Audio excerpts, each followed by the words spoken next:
జిల్లాలో Sitarama project పంపులకు CM Revanth Reddy ప్రారంభించారు. Switch on చేసి 5 పంపుల ద్వారా నీటిని విడుదల చేశారు. ఈ కార్యక్రమంలో సీఎంతో పాటు మంత్రులు ఉత్తమ్, పొంగులేటి, కోమటిరెడ్డి ఉన్నారు. పంప్ హౌస్ దగ్గర తొలుత సీఎం పూజలు చేశారు.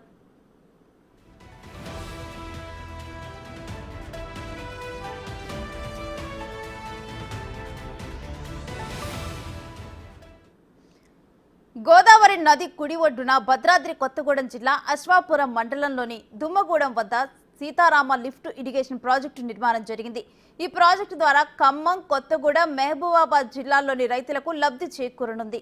ఆయా జిల్లాల ఆయకట్టుకు సాగునీటితో పాటు ప్రజలకు తాగునీరు, పారిశ్రామిక నీటి అవసరాలకు నీటిని అందించాలనేది ఈ ప్రాజెక్టు లక్ష్యం.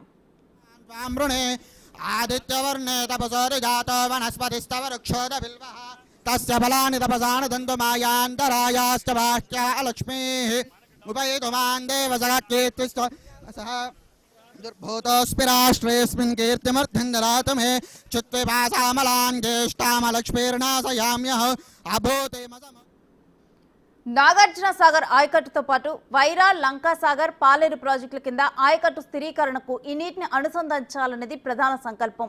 3.28 లక్షల ఎకరాల కొత్త ఆయకట్టుతో పాటు 3.45 లక్షల ఎకరాల పాత ఆయకట్టు స్థిరీకరణ కలిపి మొత్తం 6.73 లక్షల ఎకరాల ఆయకట్టుకు నీరు అందించాలని లక్ష్యంగా ఈ ప్రాజెక్టు నిర్మించబడింది.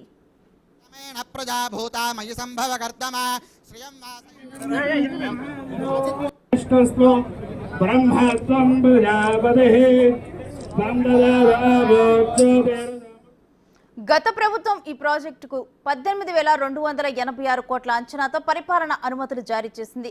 కాగా 2016 నుంచి 2023 నవంబర్ వరకు గత ప్రభుత్వం ఈ ప్రాజెక్టుపై 7,436 కోట్ల రూపాయలను ఖర్చు చేసింది. అందులో 5,472 బ్యాంకుల నుంచి తెచ్చిన అప్పులు 1,964 కోట్ల రూపాయలు ప్రభుత్వ వాటా.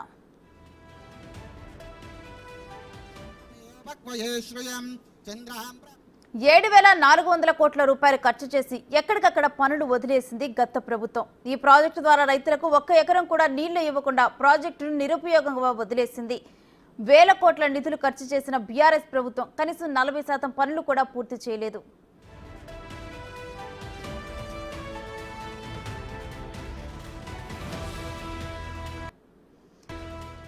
ఇక కాంగ్రెస్ ప్రభుత్వం అధికారంలోకి వచ్చిన 6 నెలల్లోనే ఈ ప్రాజెక్టుకి మోక్షం కలిగింది. ముఖ్యమంత్రి రేవంత్ రెడ్డి ఆదేశాలతో మిగిలిన పనులన్నీ యుద్ధ ప్రాతిపదికన పూర్తయ్యాయి.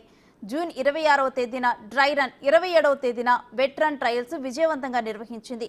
గత ప్రభుత్వం ఈ ప్రాజెక్టు కాలువను తవ్వి ఎక్కడికక్కడ వదిలేస్తే ప్రస్తుత కాంగ్రెస్ ప్రభుత్వం ఉన్న నీటిని ఎలా వాడుకోవాలి అనే ఆలోచనతో ముందడుగు వేసింది.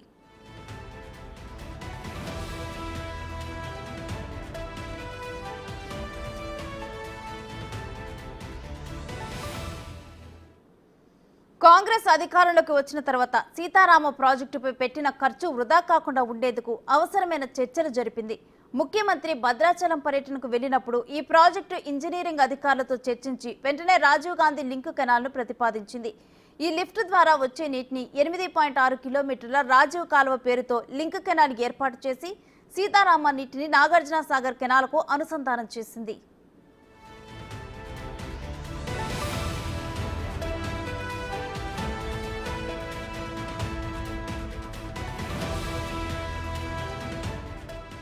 కేవలం 75 కోట్ల రూపాయలు మాత్రమే ఖర్చు చేసి రాజీవ్ లింక్ కెనాల్ని 3 నెలల్లో పూర్తి చేసింది కాంగ్రెస్ ప్రభుత్వం. పవర్ సప్లై, పంపింగ్ స్టేషన్లకు గత ప్రభుత్వం వదిలేసిన పనులకు కాంగ్రెస్ ప్రభుత్వం ఈ 9 నెలల్లోనే 482 కోట్ల రూపాయలను విడుదల చేసింది.